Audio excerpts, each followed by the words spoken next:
जादुई टीवी। सुनो, तुम्हारे बाबूजी तो कब के गुजर गए।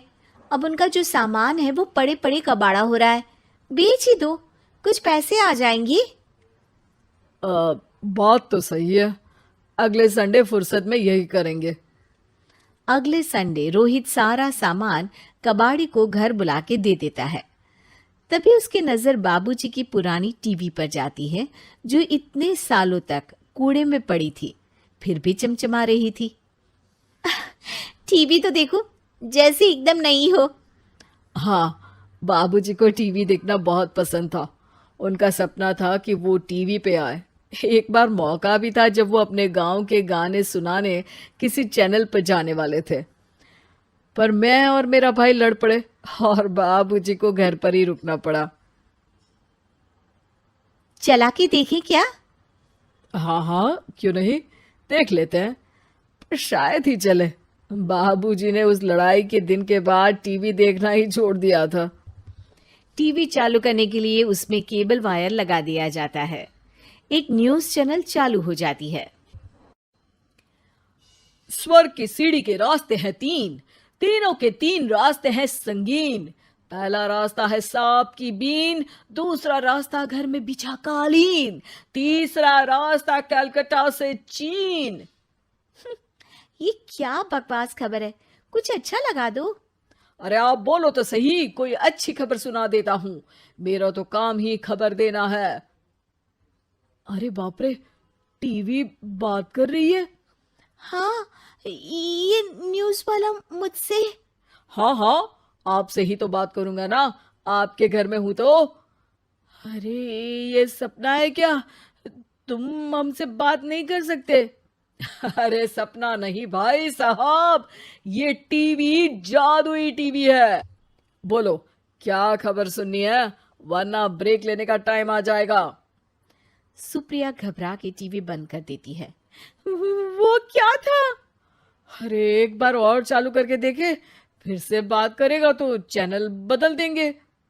सुप्रिया फिर टीवी चालू कर देती है। अरे ऐसा कोई मुंह पे टीवी बंद करके जाता है क्या? मुझे बुरा लगा आपका नेचर। चाय पानी तो पूछो।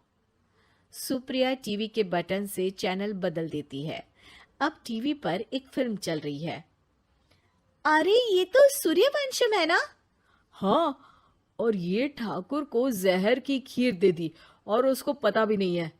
ए भाई, खीर मत पीना, उसमें जहर है, मत पीना। ठीक है महाशय, जैसा आप कहें। हाँ। अरे, आपकी बात मान ली, पूरी पिक्चर ही अब तो बदल जाएगी।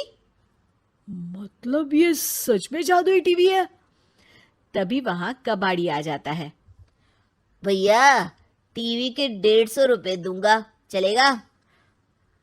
अरे 1.5 करोड़ में भी ना दे तुमको ये टीवी हम। अरे 1.5 करोड़ खरीदने को होते तो तुम्हारे घर में ये पानी चाय नहीं पीता, अंबानी या टाटा के घर बैठा कोल्ड कॉफी पीता। रोहित कबाड़ी का हिसाब करके उसे वहां से चलता करता है और अपने भाई शशिकांत को फोन लगा के बुलाता है। शशि थोड़ी ही देर में वहां पहुंच जाता है। क्या हो गया भैया? अरे बाबूजी का टीवी याद है? हाँ हाँ, जिसमें घुसे रहते थे हमेशा वो, और अपने को कुछ नहीं देखने देते थे। अरे वो अब जादुई टीवी बन गया है। भैया, आपकी बकवास करने की आदत अब तक नहीं गई। अरे आपके घर में बच्चे हैं, अब तो बड़ों जैसी बात करो। रोहित जाके टीवी चालू कर देता है। टीवी पर एक जादू का शो हो रहा है जिसमें एक जादूगर है। अब मैं अपनी टोपी में से कबूतर निकालूंगा। श्रिंग ब्रिंग शरिंग बम फोपा फुफी फुफा पाउ। टीवी से कबूतर निकलता है और शशिकांत के सर पर आकर बैठ जाता है। भैया, ये क्या हो रहा है? भैया इसे उड़ाओ। ए कबूतर, जा जा, कबूतर चल निकल। अब मैं टोपी में से सांप। सांप सुनते ही शशिकांत कांप जाता है और भाग के टीवी बंद कर देता है। भैया, सॉरी भैया, मैं समझ गया ये सच में जादुई टीवी है, पर एक बार और ट्राई करते हैं। पर भाभी, कोई दूसरा चैनल लगा हुआ, जिसमें डर ना लगे। सुप्रिया टीवी चला देती है और न्यूज लगा देती है। अरे कितने दिनों बाद मुझे याद आया। बताइए क्या खबर सुनाओ। और ये नया आदमी कौन है? ये मेरा भाई है शशिकांत। ओह यस, वही है ना जिससे तुम लड़ लिए थे किसी बात पे, और तुम्हारे बुढ़ाओ पिताजी गुस्सा हो गए थे और टीवी को संन्यास दे दिया था। हैं? तुमको कैसे पता ये सब? इस टीवी में रहने वाले आदमी से लेकर कबूतर तक को तुम्हारे बाबूजी और तुम्हारी बातें पता है, इसलिए तो ये जादुई टीवी है। ये टीवी क्या कर सकती है वैसे? तुम जो मांगो दे सकती है। कहानी बदल सकते हो, खबर बदल सकते हो, कोई चीज मांग सकते हो। अरे भैया, ये टीवी मैं लेके जा रहा हूँ। बाबूजी का लाडला तो मैं ही था ना। अरे ऐसे कैसे? मैं बड़ा बेटा था। अब तक मेरे घर में टीवी थी ना। अब तक कहाँ गए थे पिताजी के लाडले? तुम्हारी गलती का एहसास भी है।